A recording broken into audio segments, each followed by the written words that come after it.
One of the other philanthropic causes we support and is homelessness. And it's a huge concern how much these numbers actually coincide, because 50% of the population, which is 550 to 600,000, have been in the foster care system at least once, and 40% of the kids on foster care have been homeless at least once by the time they are 19. I honestly get speechless every time I think about that. It just breaks my heart. It does. Throughout this process, what we have learned about these teens is there are things and stuff that they need, right? And we'll talk about that. But the intangible things are what is most important. I received a phone call this weekend from a young lady that we work with.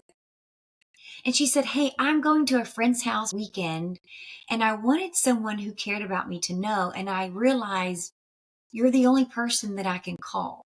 And she's only been in our program for about 3 weeks, Tammy. And so she immediately understood that when we make a commitment to her, we're going to follow through with it. And she needed someone to say, "Hey, I care about you enough to make sure I write down this address and say, if you need me, I'll come running."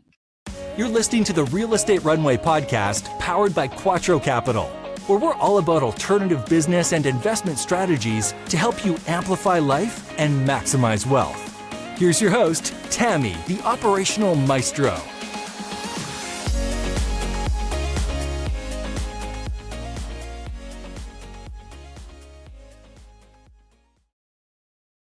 Welcome back, Real Estate Runway listeners. This is going to be a great episode. I'm Tammy Sutton, your host for today, and I am thrilled to introduce to you Carrie Durard, a foster parent of over 6 years focusing on teens and an adoptive parent of one phenomenal guy at the age of 16 years old who is doing absolute amazing things in life.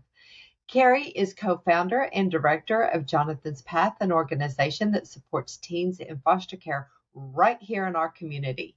And you may already know I did a highlight episode on Jonathan's Path, as foster care is one of our philanthropic causes we support through the Quattro Giving Fund. But today, we're going to talk about the fact that all it takes to change the world of a teen in foster care is the opportunity of a new path. And folks, this is the heart of this organization and a true mission for Carrie and her family. As always, if you enjoy today's episode, please like, share, and pay it forward. Help others to hear this incredible message. So without further ado, Carrie, welcome to the show. How you doing? Thank you, Tammy. Good morning to you and good afternoon whenever you're listening to this. Right. So, hey, to get us started off today, please walk us through the story of Carrie and tell us how Jonathan's Path became your, what you called it, a passion project. Passion project, yes.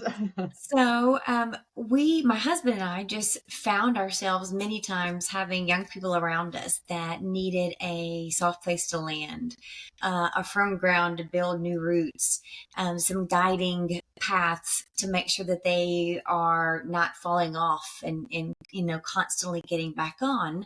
And so we sat down one day and we said, we're doing this for youth in the community that we know through our own children.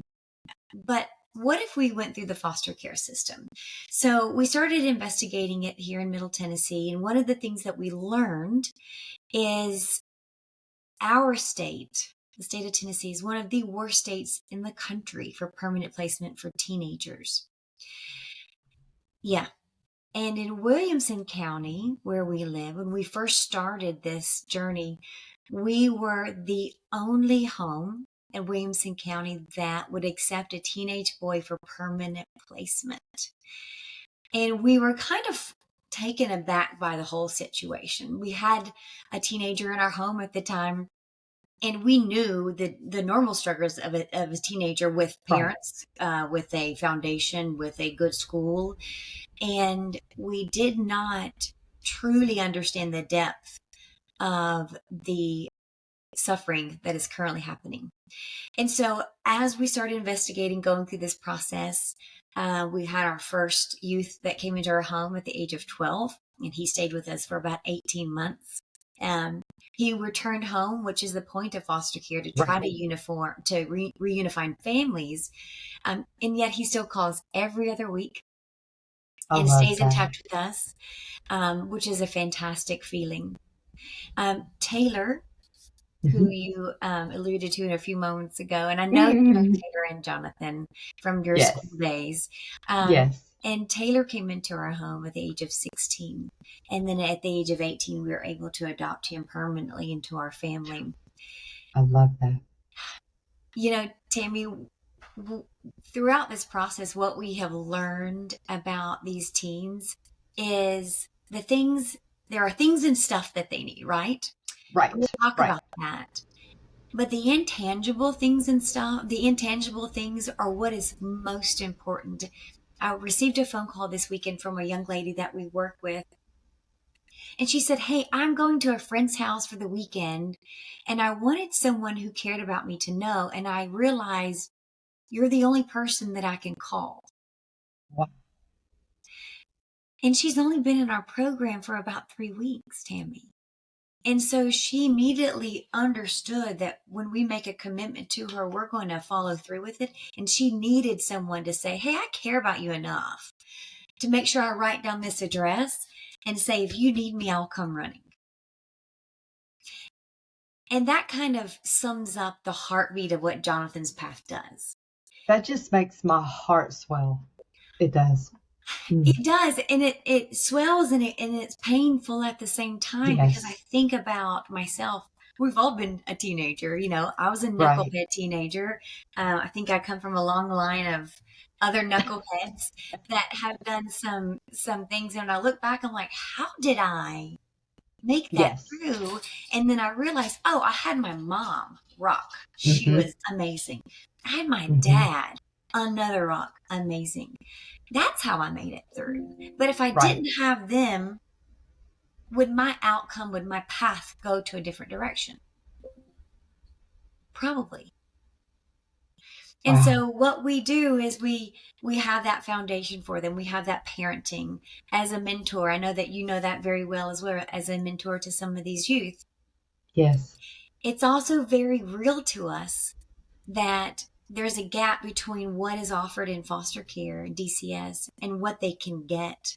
And so we have the path line that they can call, raise their hand and say, hey, I made the soccer team and I need new cleats. Now, the state can do it, but it takes weeks and weeks and weeks. And we work very closely with the state. So they understand that they have their own hurdles and challenges they're working through. But sometimes these kids need it now. And that's where the path line can really kind of say, oh, I've got you a pair of shoes. Tell me what size. Tell me where you want to go. We've got you. Don't worry. You're going to be great on your first practice. And giving them that worth back. Yeah. So many times the individuals that work for the state care foster system, they get the bad rap as they just don't care. But that's not actually true. What is the true current state of the foster care system? Because like you said, they can get these things for them. They just have more red tape they have to go through. It's not that the foster care system doesn't care, but what's truly happening over there right now? You know what? That is such a good question, because you're right. The stigmatism towards the state being bad, some of it is earned, right? Because it is a big shift that's been going in this one direction and has been made for the level of kids and the number of kids that were in the system 20 years ago. And it hasn't really evolved with the children coming in. It hasn't evolved with the number of children coming in as well. And so thank goodness for the new commissioner. We are a fan of hers. She is making headway, but it is like steering a ship and making a big U-turn, which is going to take time. Is every social worker built the same? No. That's like saying every teacher I had growing up was the best teacher on earth. They weren't all the best. I got several of the good ones, but they're not all the best. It's like saying everyone at your job is the best person for that job. Look, we are all human, and DCS is made of humans. So the good parts, they're really, really good. And some of our teens will tell you, if it wasn't for DCS, the outcome would be Right. way worse for them. Getting the things they need sometimes, like soccer shoes, money for yearbooks, clothing in general. Clothing. There is just a red tape process, as with any business when you request money. Being Jonathan's path and being foster parents ourselves, being adoptive parents, we have a foster son in our home. We understand that sometimes time is not in your favor. You need Right. it now. Yes. And so that's why we have the path line to say, look, I know they're working on this, but if it's an emergency, you need it now, call us, we'll take care of it. And that's where we work very well with the state. And we're trying to help them so that they can work on their process and make Mhm. it better and easier for the foster parents and youth to get what they need as well. Right. And the statistics are absolutely heartbreaking. I was reviewing them again last night, after our meeting, and it's a long time crisis, as you said, but I feel like it's not getting that much better, because one of the other philanthropic causes we support is homelessness. And it's a huge concern how much these numbers actually coincide. Because 50% of the population, which is 550 to 600,000, have been in the foster care system at least once, and 40% of the kids on foster care have been homeless at least once by the time they are 19. Yes. That I honestly get speechless every time I think about that. It just breaks my heart. We had, Tammy, we had a kid that reached out to the Path Line and said, hey, I'm 18 years old. I tried the couch surfing approach because I was tired of being in DCS, which this is what happens very often. Mm-hmm. He's in what's called Extension of Foster Care, or EFC. And there were no more rooms available at that time where he could have transferred from the couch to what we call another organization's bed. So they were going to take him to the mission at 18 years old. And he reached out to us. He said, yeah, I'm going to be homeless tomorrow. And I'm thinking, I know that they don't want to do this, because I called the social worker. She said, we are desperately trying to find an option. It's not like everyone is like, off you go, or washing your hands. That's not how it works. Everyone is desperate to find places for these youth, but there are not a lot of places available in an instant like when these youth need. So he called us. We were able to set him in a hotel that was nearby, bring him to our home and work with him during the day until we were able to move him into an apartment. Now, that's because he called and raised his hand and said, hey, I'm about to be homeless. But Tammy, most don't raise their hand or know about us yet. Or maybe they're just so tired of the system that they're like, I would rather be homeless. And then those statistics that you're speaking of, they keep growing and growing and growing.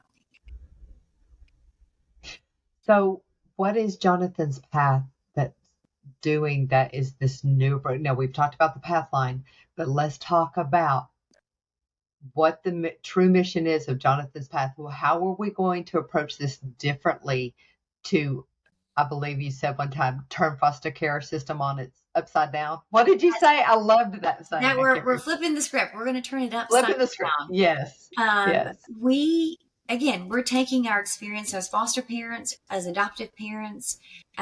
We've been in this for 6 years, which makes us old in the system for being a foster parent, because it's normally 1 or 2 years. It's not an easy thing to do. And so we're saying, okay, here's the recipe that we have learned, tested, and tried. And that is taking a youth that has been identified as aging out, meaning return to home is no longer an option on their care plan. Okay. So we know at some point they will be aging out of the system, and then they have a choice to go into EFC, extension of foster care, or on their own. We also recognize that if you're in a foster home at 18, many parents will say, okay, you're 18, off you go. So what we're doing, and the state has come alongside of us in a way to say, yeah, we agree with this approach because it's never been done in our state before, is we want to open homes that has a home or host family that lives there 24/7, 365, like a family, with 3 teens starting about the age 15, 16 that we know will be aging out. And we will start working on these skills.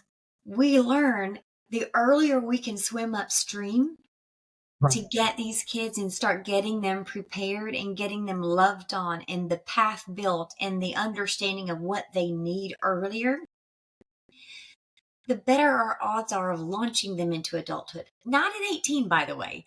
At 18, no. They're not being kicked out of the Jonathan's Path homes. Not a single child I raised was ready for life at the age of 18. And I thought I pushed them hard. So, it's just not a thing, right? It's not something for youth this day and age. And maybe we did it at 18 and maybe we were okay, but it's very different. And we can't say, well, I did it, so they should be able to do it. Well, we didn't have half the crap that they had to deal with too. So we're saying in our homes, 3 youth, a family, we're going to build those paths, put in those learning opportunities, start widening their knowledge of the world around them. And 18, is it college? Is it trade school? Is it going to work? Is there a passion that we can tap into? And they will stay home in our homes until they are ready to launch. Now, our goal date age is by 25.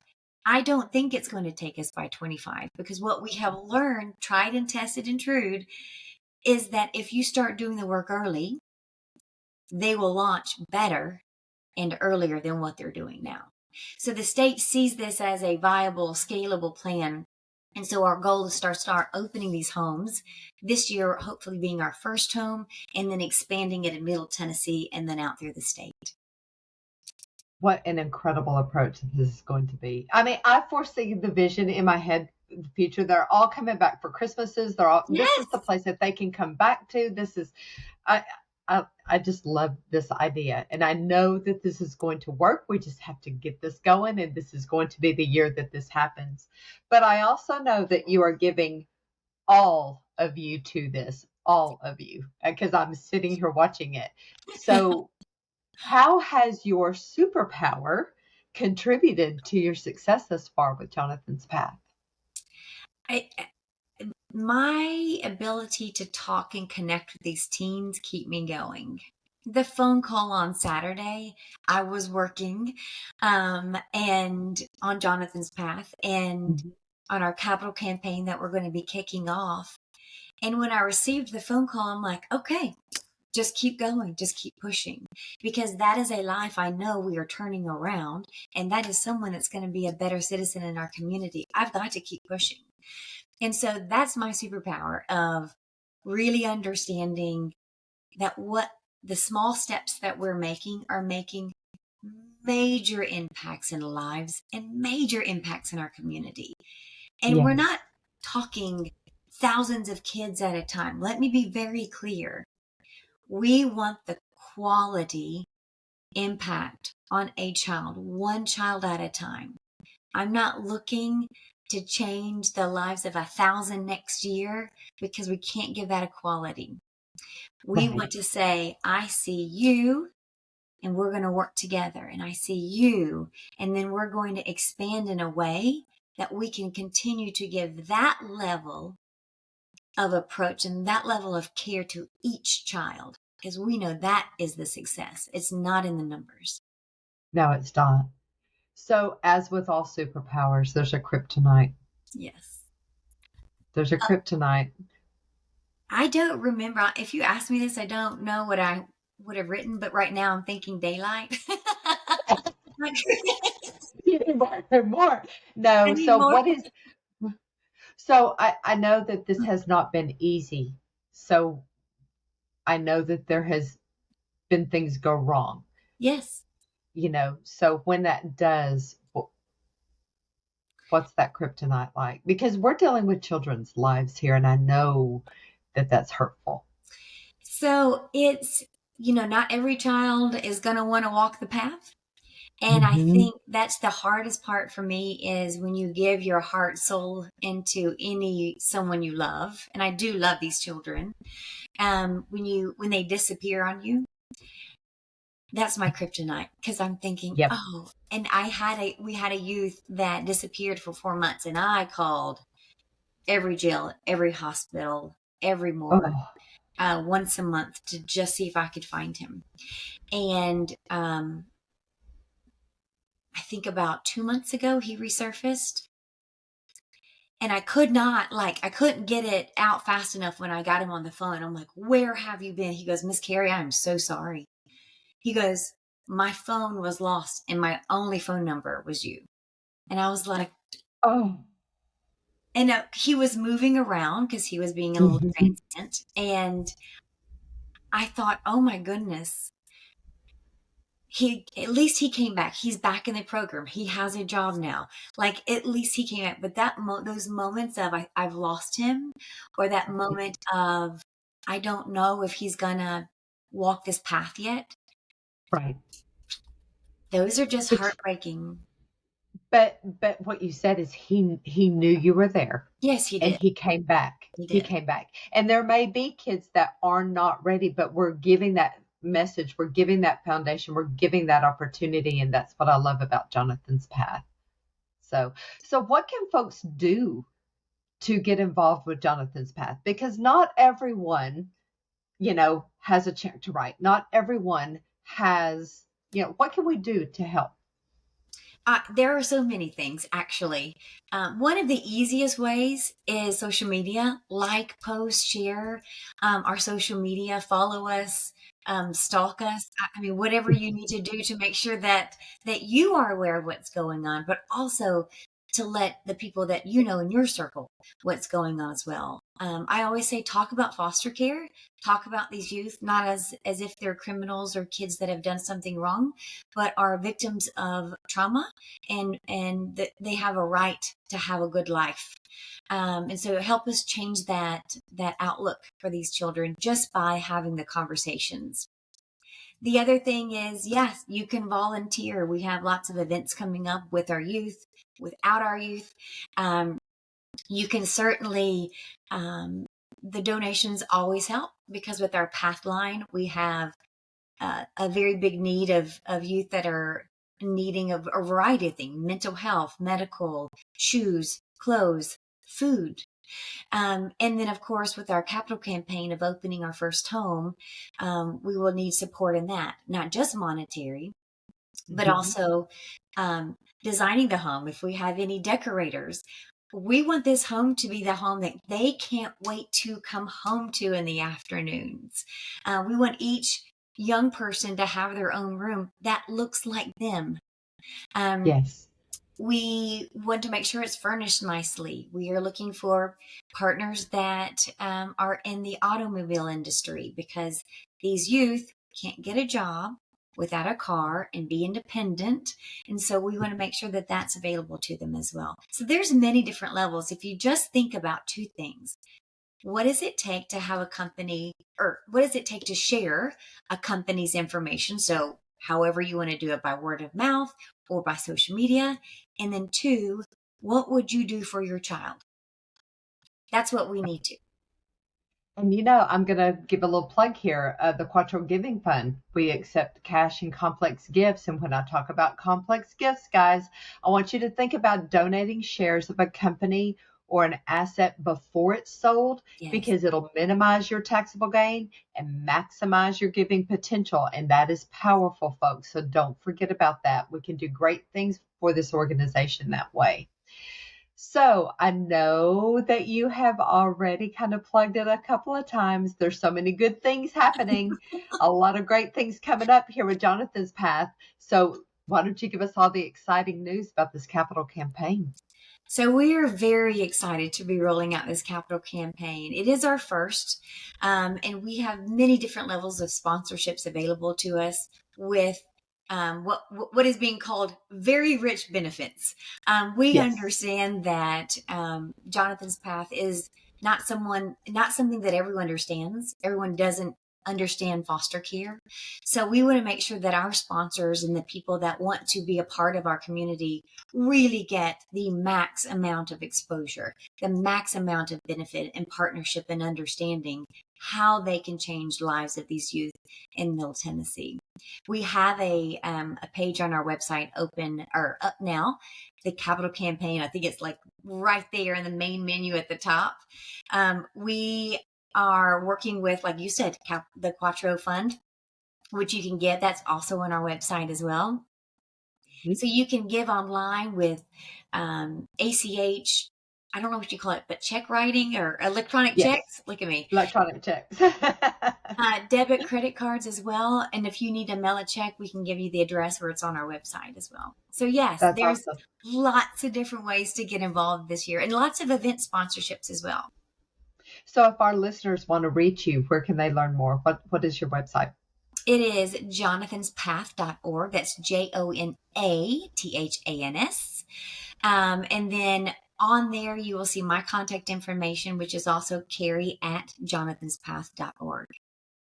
That is awesome. Thank you so much for joining us today. Thanks, Tammy. Appreciate it. I can't wait. And listeners, I hope you really like, share, and send this on. Let's spread the word for Jonathan's Path. Thank you for coming today, Carrie. Thanks, Tammy. See you.